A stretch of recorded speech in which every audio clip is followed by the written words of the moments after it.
call this August 10th, 2020 meeting of the Mexico City Council to order. Hay. Yes. Briggs. Yes. Shippers. Yes. Williams. Yes. Miller. Yes. Okay, first order of business, approval of the July 27th regular session meeting. Make a motion. We approve the minutes of July 27th. Second. Regular session. Hay. Yes. Briggs. Yes. Shippers. Yes. Williams. Yes. Miller. Yes. Okay, now for the approval of the minutes from the July 29th, 2020 budget study session meeting. Make a motion to approve the minutes. Second. Hay. Yes. Briggs. Yes. Shippers. Yes. Williams. Yes. Miller. Yes. Okay, now for ordinances. Bill number 2020-44, an ordinance authorizing the issuance of Sewerage System Refunding Revenue Bond Series 2020 of the City of Mexico, Missouri, prescribing the form and details of the bonds and the covenants and agreements to provide for the payment and security thereof, and authorizing certain actions and documents and prescribing other matters related thereto. It's asking for two readings by title only and passage. Mr. Slagle? Yes, thank you, Your Honor. As council knows, back in 2010 and 2011 respectively, we had two bond issues for wastewater revenue bonds, and those bonds were issued to make certain improvements at the wastewater plant as well as the collection system. And as we've been talking the last couple of meetings, that as of this year, both bond issues are callable at their face value without any penalty for prepayment. And with the bond market as it is right now, providing favorable rates for refunding, and certainly combined with our latest reaffirmation, I guess you could say, of our rating as a A rating and a stable outlook by the Standard & Poor's Global Rating Agency, right now is a great opportunity for us to take a look at this and refinancing. We can lower the interest rate, we can shorten the term of the final maturity, and we can reduce the annual debt service payments. So at the last meeting, council did authorize a resolution offering for sale the sewerage system revenue bonds. Now the attached ordinance for the city is to move forward with the refunding sale at an amount not to exceed $8,100,000 in sewer system refunding revenue bonds, and with the completion of the necessary documents and process to properly execute the sale.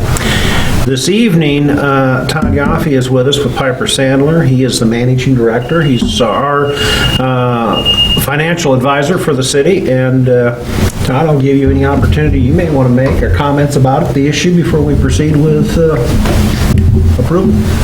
I'll just briefly introduce myself. Bruce did a great job of kind of explaining what the transaction is. Good to see you all tonight. And I do think I want to compliment staff. We started looking at this possibility of a refunding in 2017. And at the time, under the tax laws that were in effect, we could have done an advance refunding ahead of the call date on the bonds. Well, the Tax Reform Act that went through at the end of 17 took that away beginning January 1, 18. So public entities no longer have the ability to advance refund bonds, but certainly waiting has been to your benefit. And I think the savings are probably 4 times what the savings were back in 2017. So certainly it paid off to kind of be patient, monitor the market, and now I think you're kind of in the right place at the right time.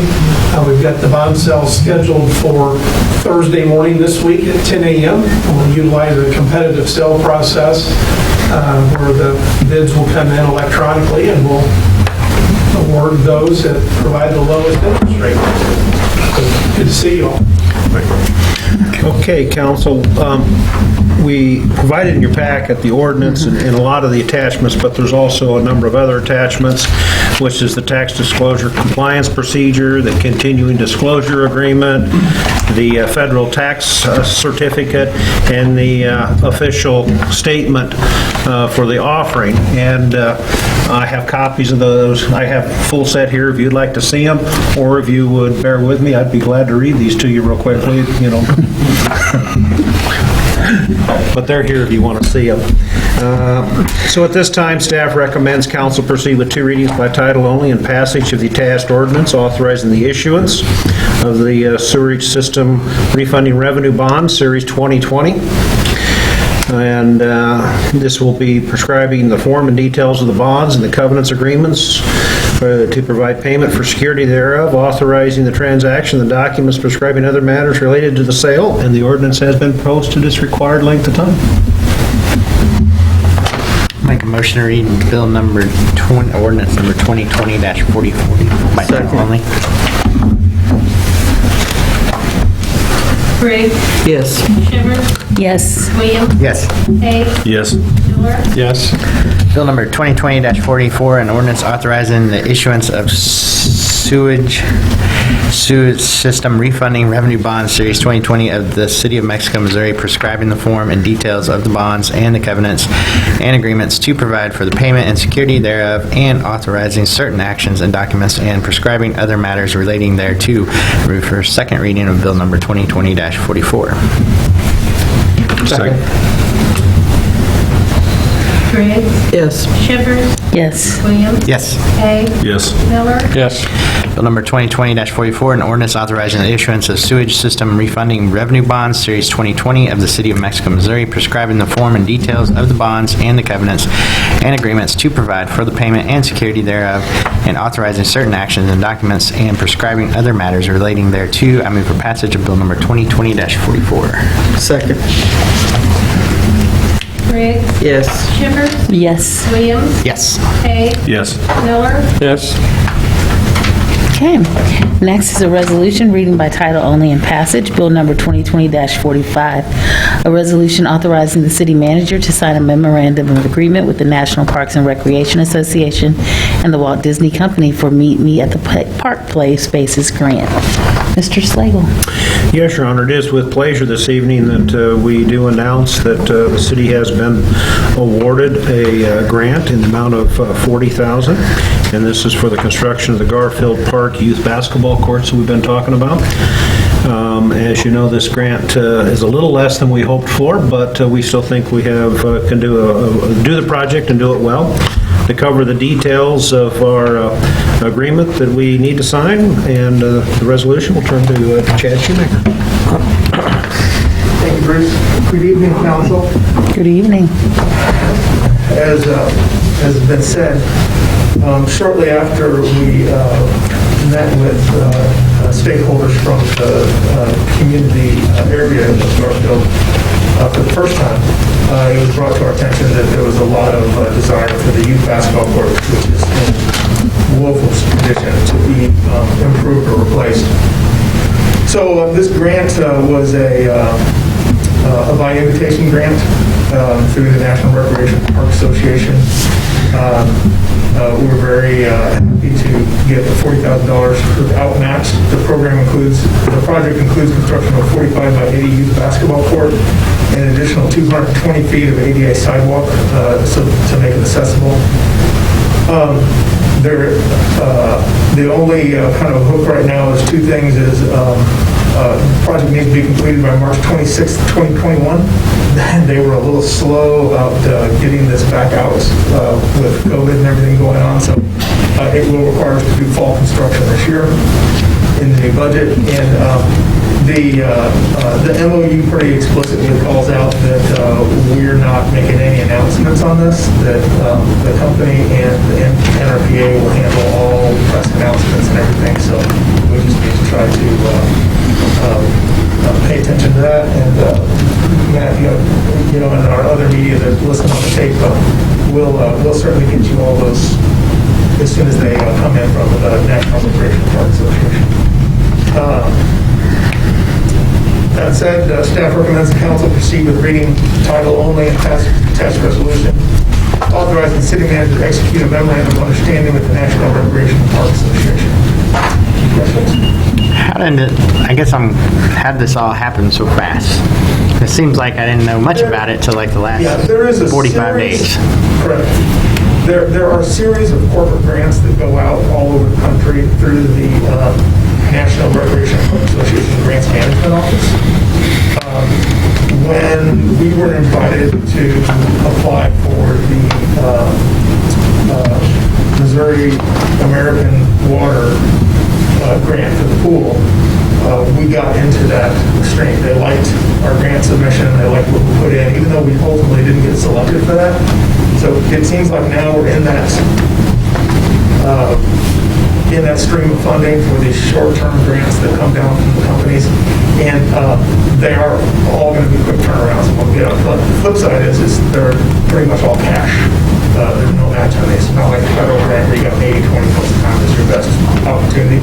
Most of these grants are all cash. They come out for all kinds of different issues. This one may be for a water plant, a splash pad. This one may be for youth sports opportunities. This one may be for planting trees. This one may be doing, insect inventories, or you never know what it's going to be. And so we're starting to get invited to more of these, and so I would suspect this won't be the last one of these that we manage to pull down, hopefully. Awesome. Thanks. Pleasure of the council. I move that we read in title only Bill number 2020-45. Second. Briggs, Yes. Shiver, Yes. Williams, Yes. Hay, Yes. Miller, Yes. A resolution authorizing the city manager to sign a memorandum of agreement with the National Parks and Recreation Association for Meet Me at the Park Place Spaces Grant. I move that we pass Bill number 2020-45. Second. Briggs, Yes. Shiver, Yes. Williams, Yes. Hay, Yes. Miller, Yes. Okay, other business. Proposed fiscal year 2021 budget studies discussion follow-up. Mr. Slavin. Yes, Your Honor. Following our budget work session, we had 3 items here that we needed to do a little more additional work on and follow up with you. The first being the property tax rate, and since then, we have received the information from the county, reference the final assessments, and following Board of Equalization, and then submitting that information to the state in order to receive the property tax levy rates. And we basically at that time said we would get you that information just as soon as we could, so here we are. The valuation remained the same. It didn't get changed through equalization or anything, so we are down that about $3.5 million from what we were at, and as we talked earlier, that was reference a state issue with Ameren UE on some gas facilities and so on. And so therefore, when you turn around and apply the tax rates and everything through the state formula for revenue neutral, as you can see, it does adjust the rate slightly. And so therefore, it would be an increase in our rate by basically a cent and a half, 1.5 cents is what it would do. But as you notice, and this was a letter that you should have received a copy of last week, however, it does produce less revenue than we did even for our current year. So, and that's assuming 100% collection, which is what we do. And so applying all the formulas and everything, our rate, tax rate, would go from the 72.72 cents to 74.22 cents. So it'd be a cent and a half increase based on that formula. And we will have that public hearing on those rates at the next meeting. I just wanted to inform you of where we were at on those. The second item was the sanitation rates.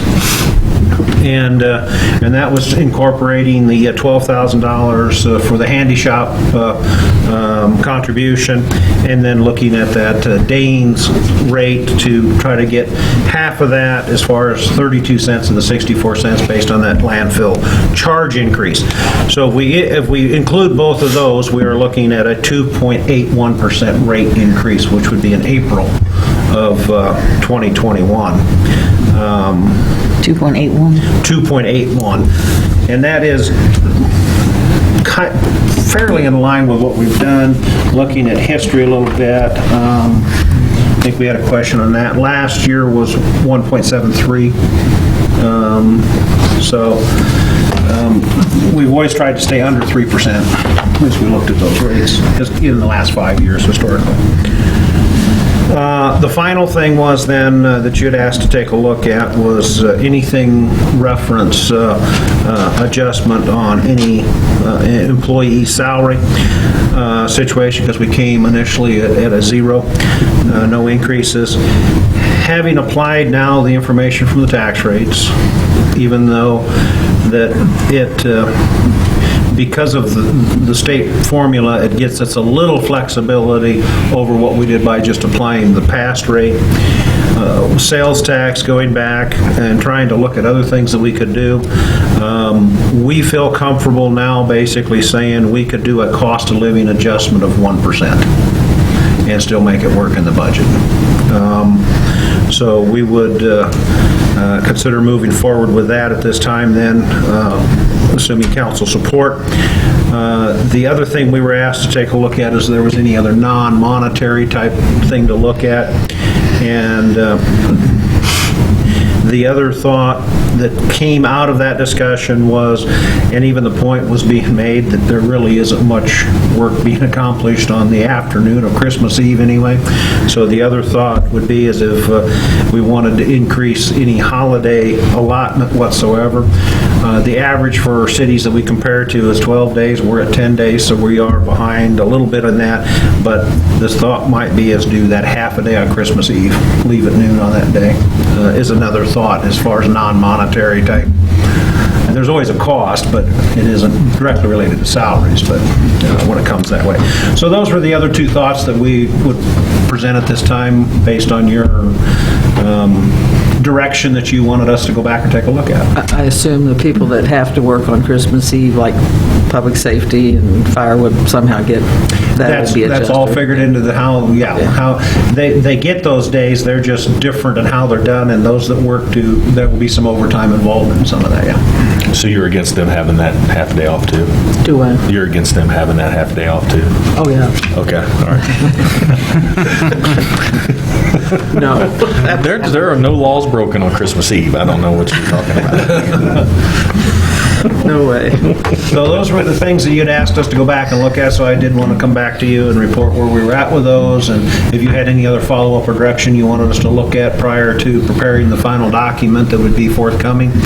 Schedule goes, of course, next meeting would be the tax rate hearing, and then the following meeting, the first meeting in September, would be the budget hearing. Say that again, would you mind? The next meeting will be the public hearing on the tax rate and setting the tax rate, and then the first meeting in September, the meeting following that then, will be the public hearing on the full budget. So, unless you have different direction, we'll include that in the budget to bring forth to you. Yeah, when you say first Monday in September, it'd be the Tuesday. The first meeting in September. First meeting, okay. Yeah, which I believe is, what, September 14th? Yeah. Yeah. Any other direction or questions or anything you want us to go back and look at to bring forth? Anybody? All right, we will move in that direction then. Thank you, Okay. council. That's all I have. Thank you.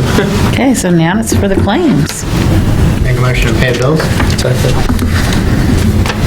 Briggs, Yes. Shivers, Yes. Williams, Yes. Hay, Yes. Miller, Yes.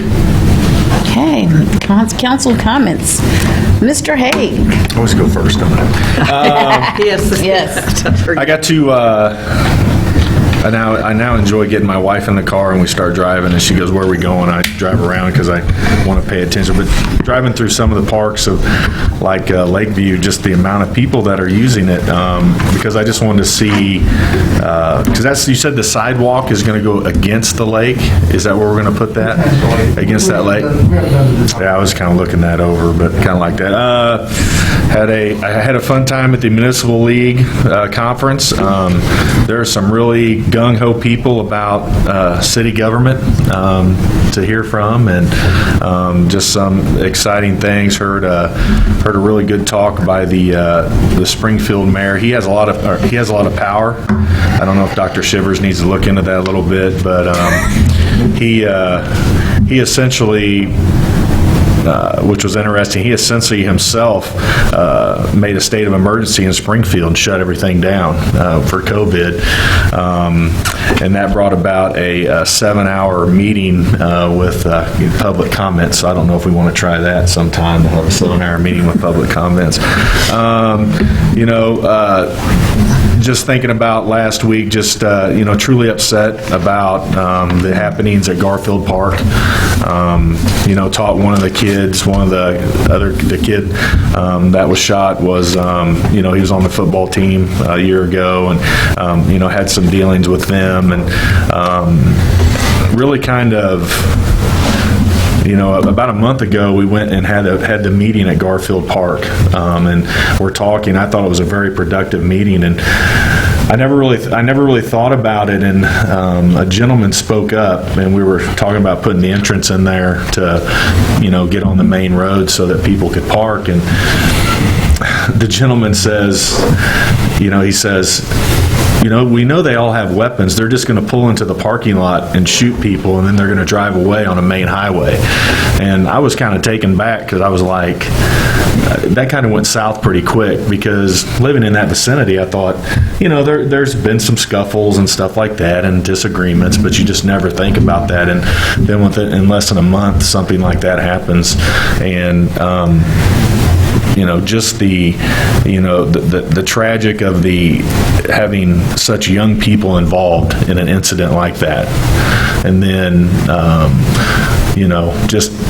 trying to do things for the park in a positive way, and it happens in that place. And I just think that, as citizens, not just the council or staff, but, the citizens of Mexico really just need to take some time and talk to the youth. And it starts to concern me when 17 and 18-year-old people start pulling out weapons that they want to solve their problems with. And I did not grow up in a world like that, and a lot of us didn't. And it's becoming just very, it's very sad. And just take the time, and people out there, citizens, take time to talk to these youth and have conversations with them, and let's try to avoid these types of things happening, because we don't want that to happen in our town or to our youth. And we want this to be a positive place, and have positive places that people can go and enjoy themselves here in town. So sorry that was a little long, but just kind of thinking about that after that happened. And so hopefully everything gets sorted out, and we can do things to help these youth and continue to improve the park. And I know that public safety is doing a great job, making us safe and investigating these things and doing their due diligence. So that's it for me. Well, I was also going to talk about that.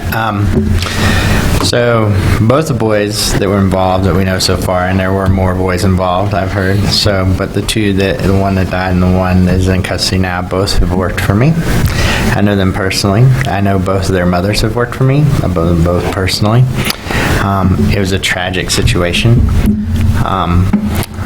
And I'm going to say they're both good kids, and I'm going to say, it just takes a few bad choices quickly to get escalated out of control.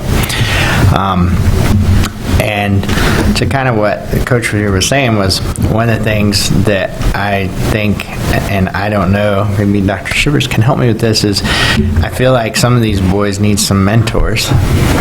And I'll address it when I talk. do what?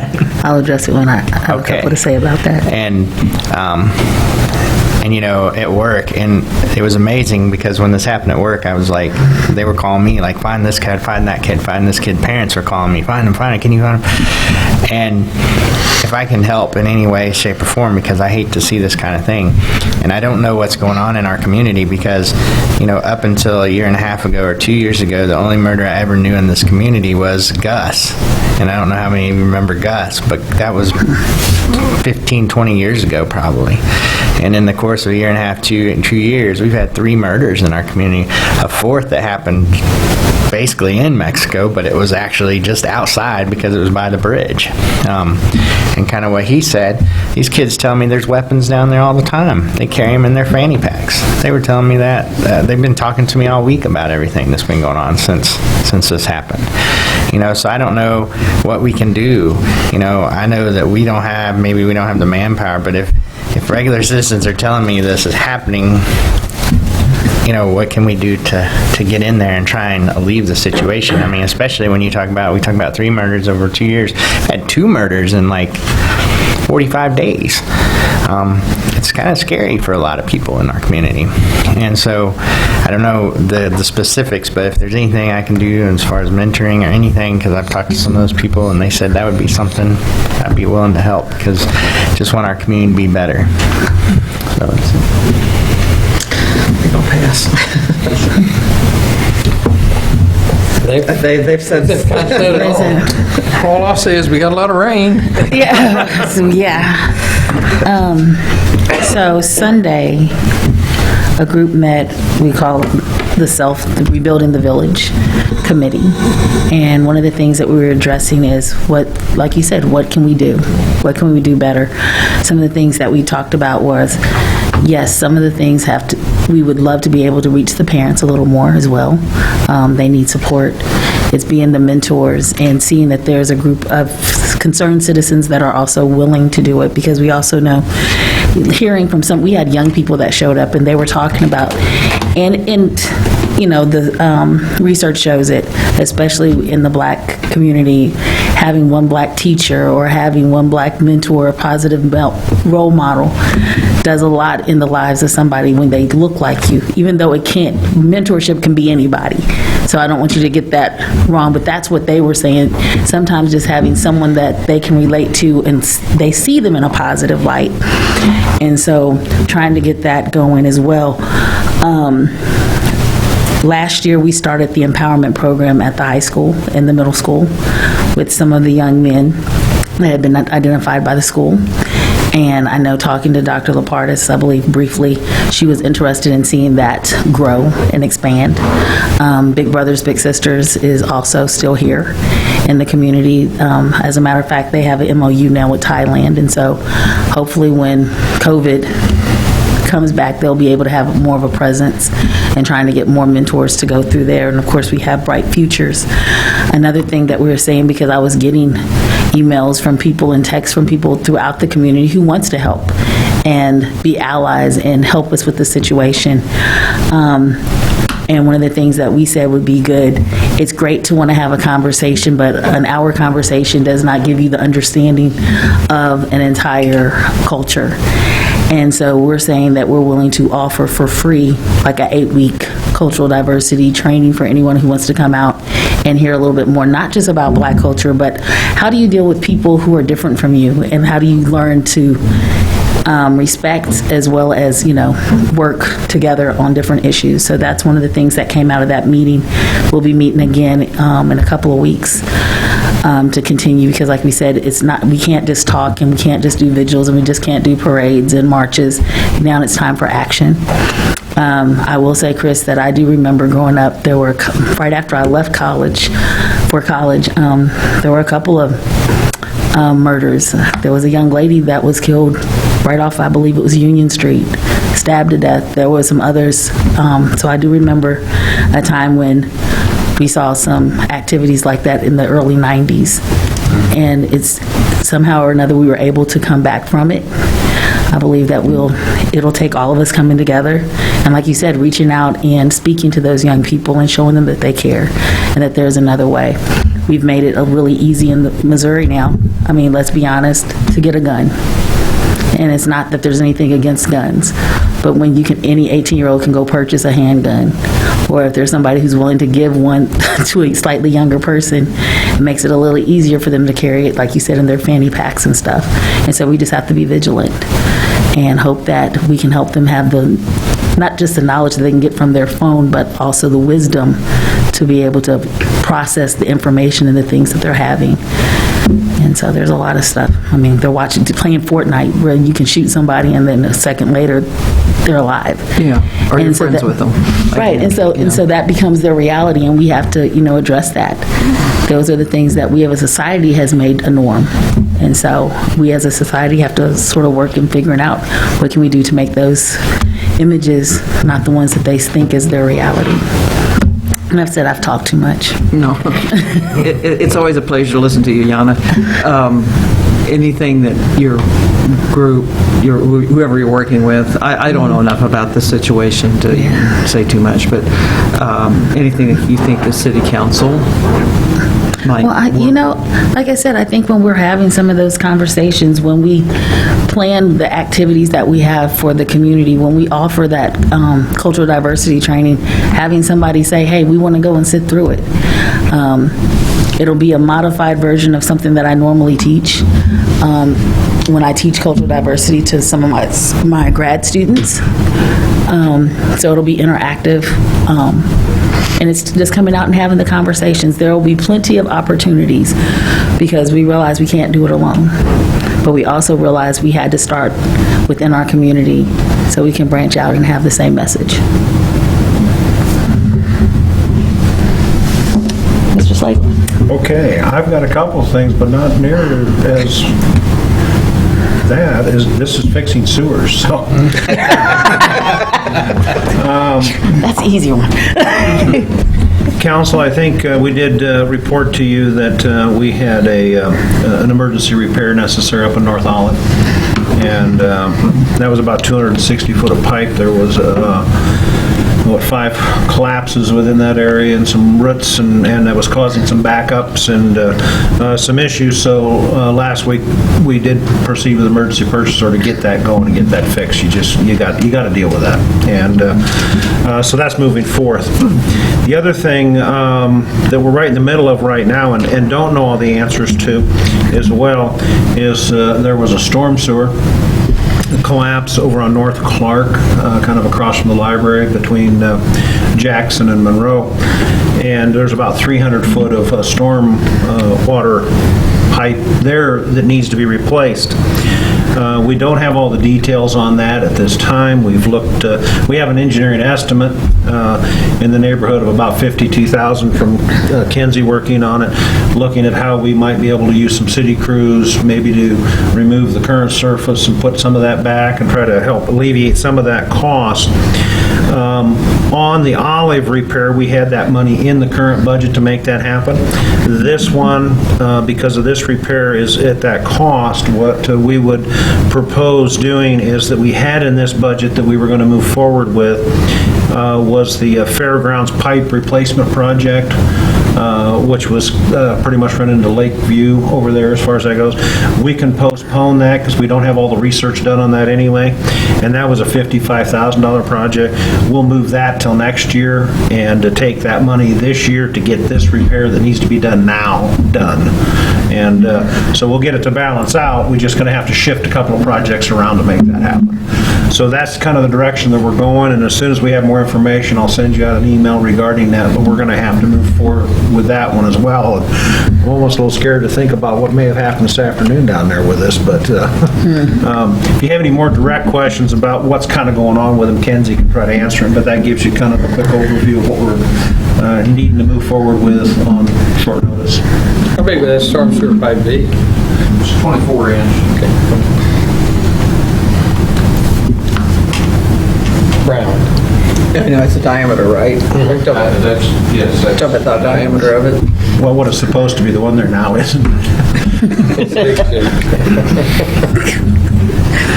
Okay, do you have any comments from the public? If so, we ask that you give your name, address, and keep your comments to less than 3 minutes. Seeing that there's none, do I have a motion to adjourn? Move adjourned. Second. Briggs, Yes. Shimmers, Yes, Williams, Yes. Hay, Yes. Miller, Yes. adjourned.